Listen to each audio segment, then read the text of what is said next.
WWE's Money in the Bank will be held this year in Toronto, Canada. So in today's video, I'm going to talk about my predictions for the show. Let's get it.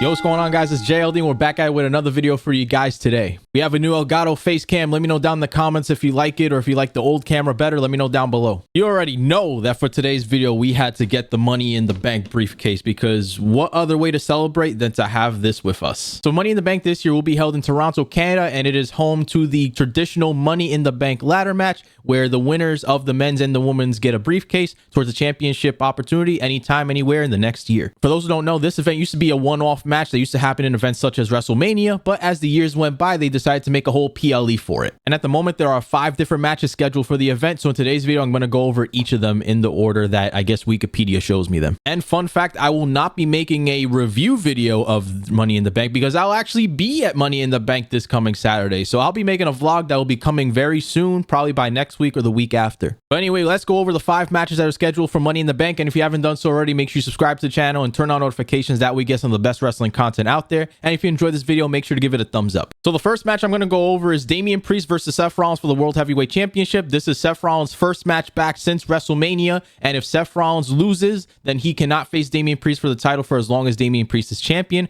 However, if Damian Priest loses, then he has to leave the Judgment Day. So a few weeks back on Monday Night Raw, Seth Rollins made a surprise appearance challenging Damian Priest for the World Heavyweight Championship. Damian agreed, but the stipulations were set. Now, if Seth Rollins wins this match, I don't think it's going to be in a clean way. They've been teasing Finn Balor versus Damian Priest for a little bit now. I feel like with all the drama going on with Liv Morgan being in the clubhouse, JD and Finn winning the tag titles in a questionable manner, and Rhea Ripley being out of action, there's a lot of tension between everybody going on the Judgment Day. While Seth Rollins has nothing to lose except another World Championship match in the future with Damian as champion. So I'm a little bit conflicted on who actually is going to win this match. I personally think Damian Priest is going to retain, but we could potentially see Seth Rollins versus Gunther at SummerSlam since Gunther is now King of the Ring. And if Damian does lose, it's because Finn Balor got in the way, or maybe even Liv Morgan and Dominic Mysterio. Maybe everybody's just running around the ring just going wild. But part of me doesn't think Damian Priest's reign is over just yet. And for that reason, I'm going to stay with Damian Priest. However, there is still going to be some kind of tension that they display at Money in the Bank between Finn and him if Seth Rollins does lose. Next up, we got Sami Zayn versus Braun Breaker for the Intercontinental Championship. And I think Braun Breaker got this one. It is too early to destroy Braun Breaker's streak of just absolutely annihilating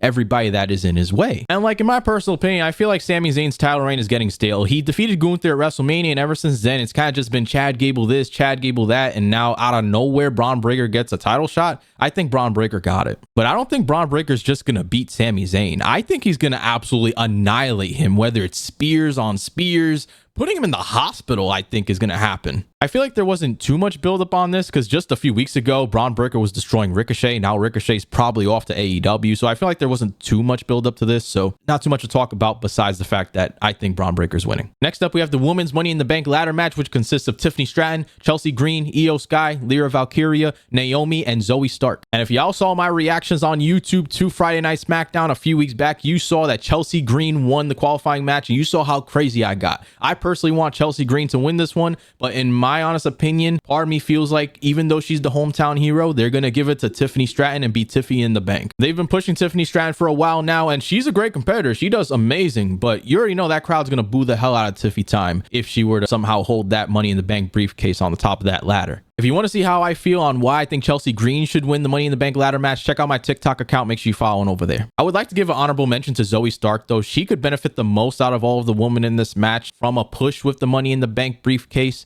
but I don't think they're giving it to her just yet. And someone even mentioned on TikTok, Io Sky could get the Money in the Bank for the 2nd year in a row and go after Bayley after losing. But it doesn't make sense because Io Sky is on Raw now. Bayley's on SmackDown. Bayley has to deal with Nia Jax, so I don't think that's happening. Next up, we have the Men's Money in the Bank ladder match with Drew McIntyre, Carmelo Hayes, LA Knight, Jey Uso, Chad Gable, and Andrade. The fan favorite going into Money in the Bank is definitely going to be main event Jey Uso, and that's who personally I think is going to win. I don't think they're going to give Andrade the briefcase just yet. Carmelo Hayes is doing his own thing right now on SmackDown. It'll be cool if he won the briefcase, but I think it's too early since he just got onto the SmackDown roster. I also think LA Knight is going to have his feud with Logan Paul, and having the Money in the Bank briefcase would make no sense going into SummerSlam with LA Knight versus Logan Paul.